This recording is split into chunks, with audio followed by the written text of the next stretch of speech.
G'day guys, Will here, welcome back to the channel. So today's video we're going to be talking about VR headsets versus triple monitor setups for sim racing. Now, I know this is a topic of pretty hot debate. It has been in the comments on my videos, something that I see come up all the time in Facebook groups, forums, and generally speaking, people tend to get quite, not heated, but quite, I guess, passionate about their opinions on both sides of the camp. I find people that are into VR sort of tend to like to jump on board with the, I guess, the abuse of people that tend to use triple screen setups, and vice versa a little bit. I find people that use VR tend to be a little bit more opinionated than people that use triple screens.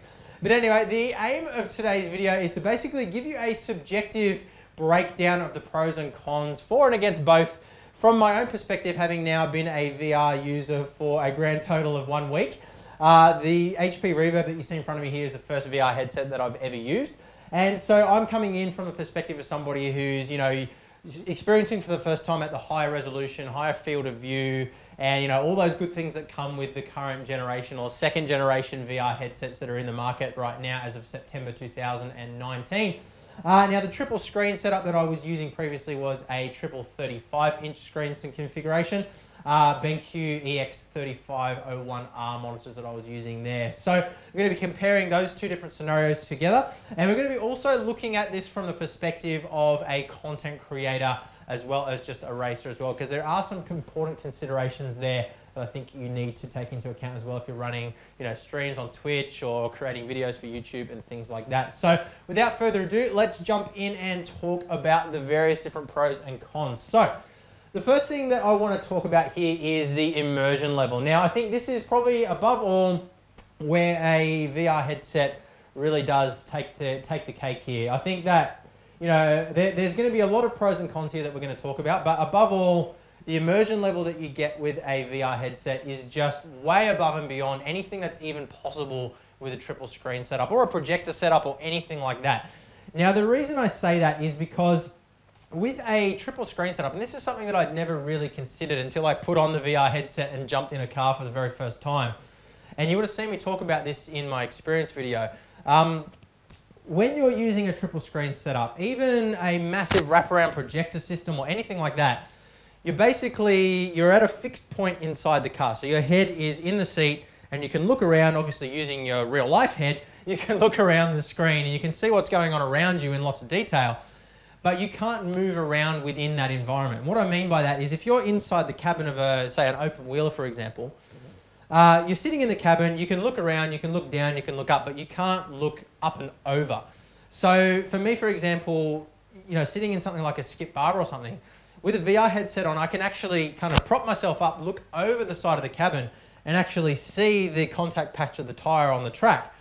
And that is a massive advantage, at least I'm finding, in terms of my consistency as well as my speed. With cornering and things like that, I'm able to look at my apexes and I can see exactly where the tire is kissing the edge of the ripple strip right up against the grass, and I'm able to hit that with such precision now that I just couldn't do before with my triple screen setup. Now, admittedly, my triple screens are quite narrow. They're ultra-wide monitors, so they don't give me a lot of depth.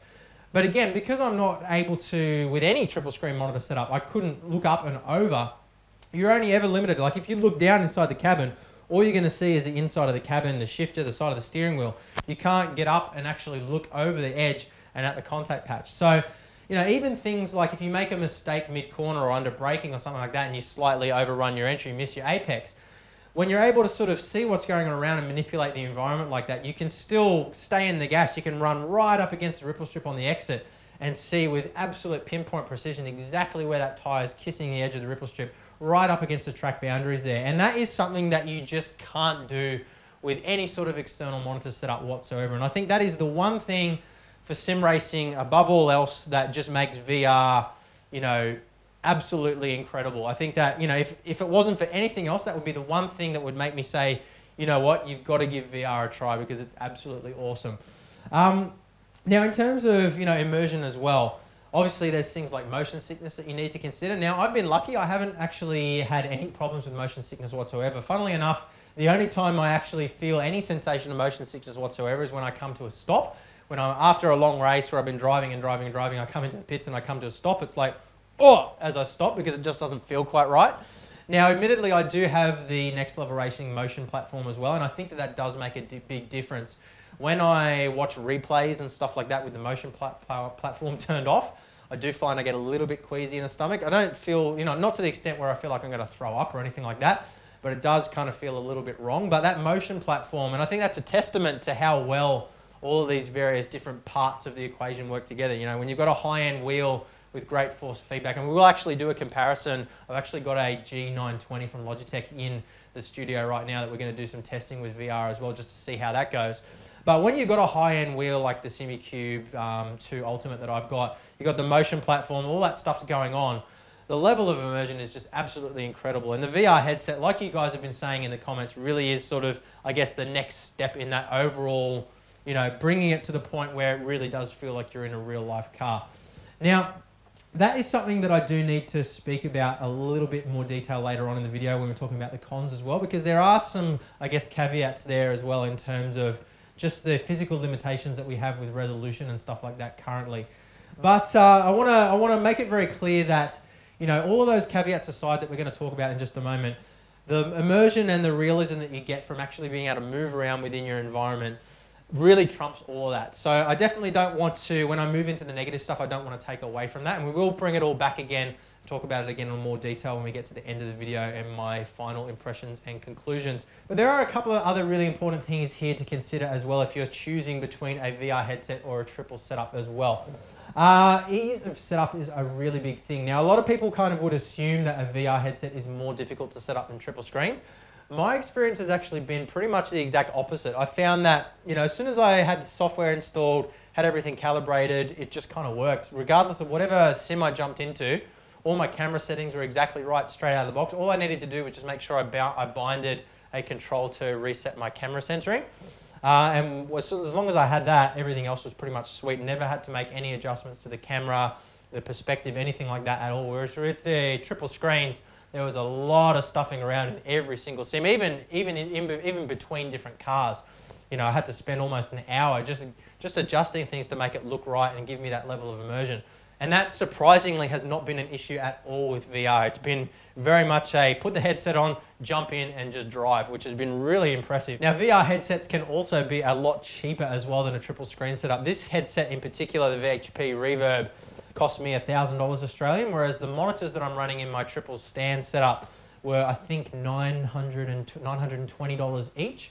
So, almost $1,000 there. And then you've got to have the mounting hardware, the VESA brackets, the actual stand to sit it on as well. You've got to have space to fit it as well as another consideration. There's also the power consumption as well. Obviously, the triple screens are going to draw a lot more power than a VR headset does as well. So those are all little things to consider there. VR is generally a more space-friendly solution as well as more power-friendly and more friendly on the wallet as well, depending on what you're buying. And I do think that as the technology progresses as well, these headsets are going to become cheaper and cheaper. The Valve Index at the moment, which is honestly the headset that I kind of wanted to get, that was the one that I was sort of leaning towards for a long time. It's just so expensive at the moment, particularly in Australia. $1,000 for this I think is pretty reasonable, but I think we will see the technology improve and the prices come down over time.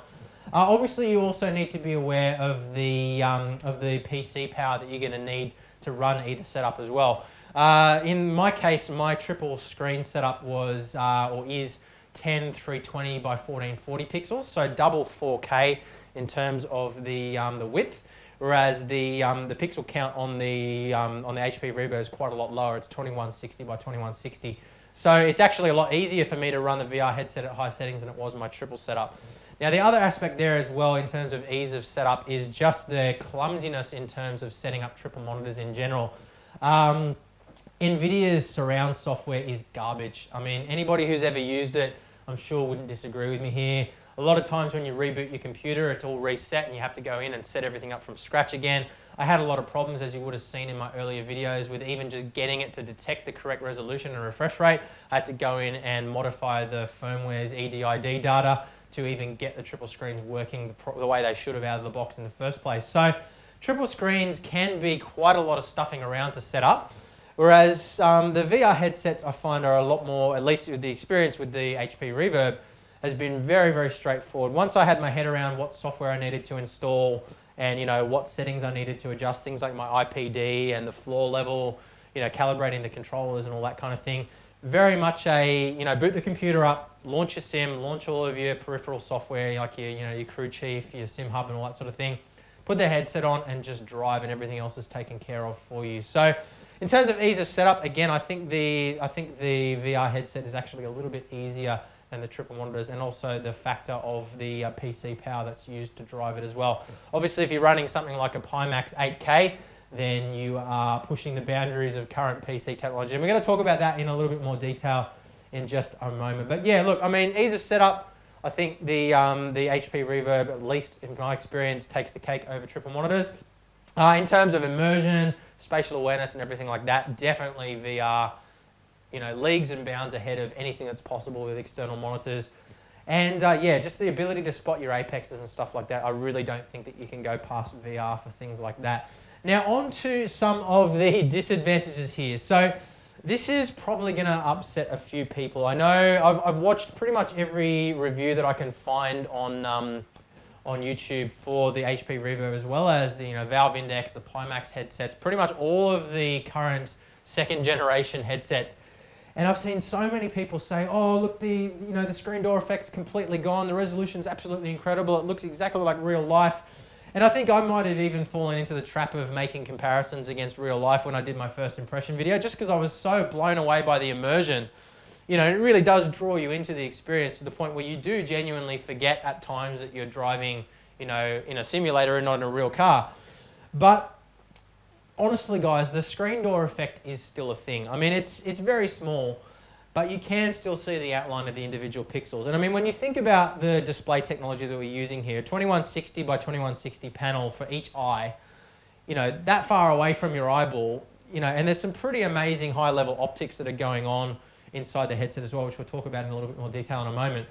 But, you know, the technology just doesn't exist at this point in time, you know, at least at a level that's affordable for the consumer grade type products, to make that possible. And I think it is going to be a couple of years before we see, you know, not only headsets that have that resolution that completely does away with, you know, any sort of seeing pixel boundaries or screen door effect at all, but also the PC technology just isn't there yet either. I mean, I'm running a 2080 Ti and a 9900K, both overclocked. I'm running pretty much the highest end equipment that there is at the moment in the market as the time of making this video. And, you know, even that, running 8K on something like a Pimax 8K headset is going to struggle. I'm going to have to turn down the graphics to make that work. Now, I haven't had any problems with the HP. I've been able to run that at pretty much maximum settings and everything. No problems with frame rate whatsoever. Able to run at the full 90 Hertz, 90 frames per second matched. But yeah, I mean, if they were to release a headset with double the resolution of this, you know, all well and good, but you're probably not going to be able to drive it at full settings anyway. So it's kind of, we're in this sort of weird area at the moment where the technology is just not quite there to offer that, you know, fully immersive experience, which I think is, you know, once we reach that point, it's going to be absolutely incredible, because there's just all these little negatives that I'm having to sort of highlight here in this video just won't be a problem anymore. So yeah, resolution is one thing. Screen door effect is definitely still there. In terms of resolution, there's a couple of things I think we need to highlight here. Things that are nice and close up to you, so the things like your steering wheel and even, you know, things like text on the dashboard and stuff like that are relatively clear now. Now again, this is the first experience that I've had with VR, and I think that, you know, for people coming from a first generation headset into something like this, they are going to be blown away by the difference. And I think that's probably where a lot of these comments are coming from, where people are saying, oh, the screen door effect's completely gone, or the resolution is absolutely incredible, it looks just like real life. Because, you know, coming from one of these older generation headsets, it looks like that until you take it off and you go, oh yeah, actually the real world does kind of look better. But yeah, I can understand why people are saying that, but I want to make sure that you guys who might be sort of, you know, you've never used VR before, you're building your first rig and you're trying to decide between the two, I want to make it clear that resolution is definitely still an issue, not a problem, but something that is definitely still a limitation. Now, the other two aspects of this as well come down to field of view. Now, field of view, I think, can be split into two different, I guess, categories here, because you've got your physical field of view, which is how wide you can actually see. Now, with the triple screen setup that I have, I'm running about 180-degree field of view. So my screens come right up against the edge of my head on either side. And I can pretty much see as soon as the car starts to come alongside me, I can see it there and I'm aware of it. Now with the VR headset on, it's kind of more like wearing a helmet with goggles. So if you've ever worn ski goggles or motocross goggles or something like that, that's about the same as the field of view that you're getting, at least with the HP Reverb. Now, some of the headsets like the Pimax 8K and 5K have a slightly wider field of view. I think the Pimax is 190 degrees field of view even, which is crazy high. But there are some caveats to that as well. And this is a problem that I'm actually having with the Reverb as well. And that is chromatic aberration, or for those of you who might not understand what that means, basically blurriness around the peripheral vision. So when you think about the optics of what's going on inside a VR headset, your screen is very, very close to your eye, and the lens that's inside there, and if you actually look at the lens of a VR headset, you can see all these little circles on the lens. And what that's basically doing is it's bending the light so that instead of it sort of looking distorted and sort of like looking through a glass bowl or a glass or something like that, like a drinking glass, or Coke bottles, as they say, it's stretching the image out so it still looks square in front of you and the perspective is, you know, distorted and adjusted to be correct. Now, one of the limitations there is that if you're not looking in exactly the sweet spot, so if your eyes aren't pointing exactly forward, you do get a little bit of blurriness going on. And there's two problems that creates. The first problem is that if the headset isn't on absolutely perfectly, if it becomes a little bit twisted while you're driving or something like that, your vision instantly becomes very blurry. And if you're on a really technical track or something where you can't really take your hands off the wheel to adjust it, that can be a real problem. And I ran up against that problem a couple of times when I was driving at Oran Park in the Porsche GT3 this week, where the headset would get jolted out of position and I literally couldn't see where I was going. I had to sort of take my hand off the wheel, try and adjust it. And while you're going over bumps and, you know, on a crazy technical track like that, that can be a real problem. Now, you can adjust the headset and everything to sort of get it a little bit tighter, but if you've got something like a motion platform, it is something that you do need to be aware of. If you're not in exactly the sweet spot, the vision can become quite blurry. And the other side to that as well is that looking around, so actually using your eyes to look around inside the field of view, if you're not looking straight forward, again, it does become quite blurry. So what I found, and I think this is probably when I alluded to this a little bit in my first drive video where I said, you know, when I was looking around the screen, I was experiencing quite a bit of blurriness. And what I've found is over the course of the last week in driving, I've found the blurriness has become less and less and less. And in preparing this video, I was thinking a lot about why that might be. And I think what it is I'm adjusting, and this is happening subconsciously, but what's happening is I'm adjusting to actually turning my head, moving my head around to actually look around the space rather than moving my eyes. And the reason for that is because when you move your head, you're able to keep your eyes in the sweet spot of the lens, so you're not getting that sort of chromatic aberration that's going on. You're not getting that blurriness. So what I'm finding is that I am actually moving my head around a lot more than I was with the triple screens. With the triple screens, I'm able to just sort of be aware of what's going on around me and glance. And, you know, I can see that car come up alongside me. Whereas with the VR goggles, until the car's sort of up 3/4 on me, I'm not even aware that it's there.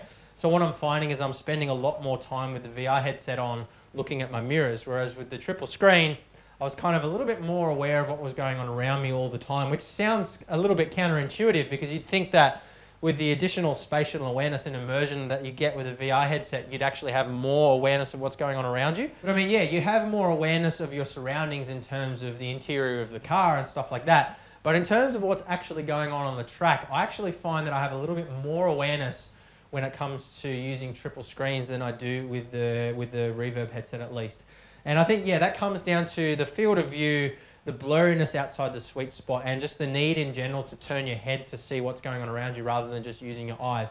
So that's another little thing that I do think you need to be aware of. And again, that's going to affect different people in different ways. And it also will be, you know, it'll be a problem or not a problem in varying degrees depending on what headset you're using as well. Obviously, the Pimax headsets have a greater field of view than the Reverb does. So maybe less of an issue there, but I can't speak from personal experience because this is the only headset I've ever used. But I mean, obviously, being aware of your surroundings is very important, and that's true in the real world as well. I mean, if you're driving on a freeway, you kind of always need to be aware of the cars that are around you. So you don't want to have to, you know, if something jumps out in front of you, you don't want to have to look to see what's beside you before you swerve. You want to sort of be able to go, okay, I know that there's a car there, or I know that there's not a car there, because you're constantly aware of your surroundings. So yeah, I'm finding that a little bit more difficult with the VR headset. and finding that I kind of have to spend a little bit more time looking at my mirrors than I did previously with the triple screen. So just something to be aware of there as well. Now the other, I guess, thing that ties in with that as well is just general clumsiness when you're looking around, trying to use your button boxes and things like that. Things like typing in chat or, you know, controlling your stream or things like that can be quite tricky. Now I'm finding that I am adjusting pretty quickly to my button box at least, but yeah, it's a little bit clumsy, and particularly like some titles like iRacing in particular, a lot of the menus can be quite difficult to navigate with the VR headset on. Project Cars has actually done a really good job of their VR interface. So yeah, again, depending on the sim that you're using will sort of depend or stipulate on the experience there. But yeah, generally speaking, I find that, you know, just navigating menus and setting things up and stuff like that is a lot easier. You know, I don't really want to be wearing a VR headset to do things like my car setup because it's uncomfortable. You know, it's a little bit strenuous on the eyes and things like that, and the text can be a little bit blurry, whereas with, you know, your triple screens, it's not a problem at all. So I tend to prefer to do all my setup and everything with the screen. I often will use the, you know, the VR view to do that, and then I put the headset on when it comes to actually driving. Now, good segue there into the subject of streaming and recording. So this is something that is really important to consider, and something that I honestly hadn't really even thought about until I posted my first video. And I started to get a few comments from people saying, oh, great video, but I couldn't watch it because it was too blurry and too jumpy and shaky.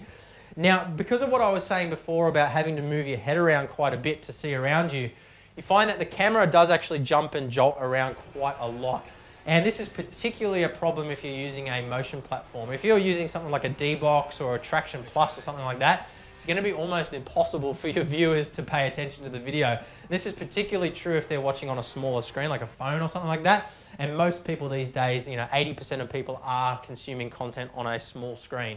So it's definitely something to be aware of. And I actually did a little poll on my channel last night, which I'll pull up here for you quickly now. So I asked the question, do you guys prefer VR perspective or fixed screen perspective in the videos?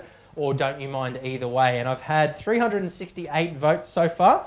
47% of people are saying they don't mind either way. 24% of people are saying that they prefer VR, and 29% of people are saying that they prefer the fixed view. So what I'm actually intending to do there for my future videos is I'm actually going to record it in VR because I do want to still keep racing in VR. But I'm actually going to run the replay after the race, record that separately in a fixed screen view, and then post the same race again in VR as well as fixed screen as well. So that's going to be quite a lot of extra effort there. But because you can see there's that split there between, you know, pretty much 50-50 between people that want the fixed view versus people that want the VR view, it is something for you content creators to be aware of, particularly streamers. There's not a whole lot that you can do in your streaming when you're, you know, broadcasting a live race to actually filter that out. There are things that you can do in post-production to reduce some of the shakiness if you're posting videos after your race, but that obviously increases your production time by quite a lot. You're having to render it all again, you're having to do your image stabilizers, all that kind of thing. So for people that are streaming, I would definitely recommend ask your audience beforehand whether they prefer to have a fixed view or the VR view. For me personally, I actually prefer the VR view when it's done right because it adds a lot of additional immersion. But I think the difference here is that when you've got a fixed screen view, even though it's a relatively small field of view that people have the choice to look around in, they're able to kind of look at what they want to look at. So if they want to look at the mirror, they can do that. If they want to watch what you're doing on the steering wheel, they can do that. If they want to watch the gauges, they can do that, and so forth, watch the mirror and, you know, whatever. Whereas with VR, they're kind of forced to look at whatever it is that you're looking at. And particularly on a small screen, that can be quite difficult to do. So it is a little bit of a polarizer there, and I think it is important for you guys that might be content creators to just consider that. Honestly, guys, that's something that I hadn't even considered until I posted my first video, and then I was like, oh shit. Just be aware of that as well. Now, the other factor there as well is that it does create a little bit of a disconnect between you and your viewers too. Obviously, they can't see the way your eyes are moving. They can't see your reactions quite so well in your videos and streams when you've got this big thing strapped to your head. So particularly if you're not a very vocal person when you're driving, you're not really talking through what's going on the track, then it can actually make your videos a little bit more boring than they would otherwise be because they can't sort of, you know, be absorbed into your reactions to what's going on. Now, there's things that you can do to kind of work your way around that. You can be more vocal. You can talk more about what's going on track and things like that. things like having a heart rate monitor, like I've been doing recently in my videos.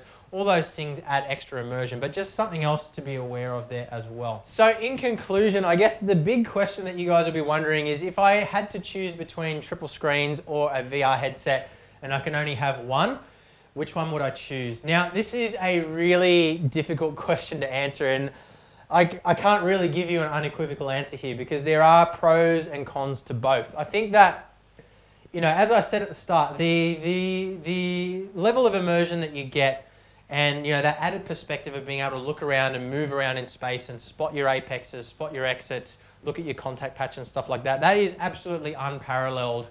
You know, and there's no way that you can achieve that with, you know, an external monitor setup. It's just not possible. So if that is something that's important to you, then VR is definitely the way to go. But I mean, for me, I think if I had to choose between the two, I would probably still go with triple monitors, simply because they're a little bit more versatile, a little bit more, I guess, forgiving, particularly for things like, you know, endurance racing and stuff like that. There's no way that I could wear a VR headset for more than about 40 minutes at a time. I start to get headaches, I start to get eye strain and stuff like that. And I think that's just down to the resolution at this point in time. I don't think that that's something that's going to go away. I think that, you know, I might get used to it and the headaches might subside a little bit, but I'm still going to be straining my eyes to look at that kind of resolution with that kind of blurry peripheral vision for that amount of time. So I think if I had to choose between one or the other, I probably would still go with the triple screens. But I'm very, very glad that I bought the headset as well. I intend to continue to use this for most of my racing at the moment, but I wouldn't want to sacrifice my triple screens for that. I think if I had to choose one or the other, I'd probably still go with the triple screens. Now, again, it's going to come down to what you value in terms of your racing. If immersion is absolutely the most important thing to you and you can make do with the reduced resolution that comes with that, then VR is probably the better choice. You know, things like power consumption, lack of space, you know, the initial cost of setup and things like that are factors for you, then, you know, maybe the VR headset is the better option of the two. Obviously, it's a little bit more versatile in its ability to just sort of plug in and go. You know, you can chuck it away in a corner. You can have a fold-out setup like a play seat or a, you know, some sort of rig like that you can just fold away and put away in a corner when you're not using it, then get it out and, you know, instantly have this amazing immersive experience. So there's a lot of benefit there. But for me, you know, being in a position that I am where I've got a good space set up where I can use the triple screens and everything, yeah, I don't feel like I'm quite ready to sacrifice that just yet for something like this. Now, I think if give it a couple more years and, you know, when we've got double the resolution that we have now, screen door effect is completely gone and resolution's there, the optics are better, and we have PCs that are able to run, you know, 8K per eye without, you know, having to sacrifice frame rate, then yeah, I see, I guess to summarize, VR is definitely the future. I think there's no question about that. VR is the direction that this is going to go ultimately, but it's just not quite there yet for me. And I think that's really important to make sure it's clear to you guys. I don't want to set an unrealistic expectation. You know, obviously I'm not recommending VR. I think it's fantastic, but I want you guys to be aware of the limitations that are there. Resolution, screen door effect is still a thing, you know, depending on the headset that you're buying, but it's definitely still a thing, even on the highest of high resolution panels like the HP Reverb. The Pimax 8K, it's not quite so bad from what I'm told, but then you have issues with the chromatic aberration as you go to a wider field of view. So yeah, there's sacrifices that you're making on both sides of the fence there. And then I guess in terms of overall comfort as well, I mean, it does generate quite a bit of heat, and you would have seen in the last race video that I posted a couple of days ago, you know, I was really hot and sweaty at the end of the race. My face was all kind of, you know, sweaty, and that kind of, it adds to the immersion in a sense. And I think having a fan blowing on you would probably resolve a lot of that. Yeah, it's a little less comfortable than looking at triple screens for a longer race, I think. So yeah, guys, I think I'll leave it at that. I don't want to sort of try and sway you either way. I just want to sort of try to keep it to my experience and the facts. And yeah, hopefully that gives you enough information that you can kind of look at it from your own perspective, value, I guess, weigh up the things that are important to you, the things that you sort of, you know, are wanting to place value in, and then make your own decisions. So Guys, hopefully you found that insightful and useful. Make sure you hit the thumbs up button if you have enjoyed the video. Hit the subscribe and of course the notification bell as well so you don't miss the next videos. And if you do want to pick up any of the gear that you've seen in this video or any of my other videos, I do have some affiliate links in the description below. Small percentage of the profits from those sales go back towards helping out the channel, keeping me making frequent videos for you guys. And I've got some really exciting news coming up for you in the next couple of days there as well. Some big changes that are going on in my personal life, which I'm going to share with you guys. But yeah, a lot of exciting stuff happening at the moment. So now is a great time to jump on board. Jump in our Discord channel as well. We've got a great bunch of guys there. We just ticked over 400 members just yesterday. So that's really exciting as well. So link is in the description below for that as well. But guys, yeah, thank you very much for watching and I will see you again soon. Bye.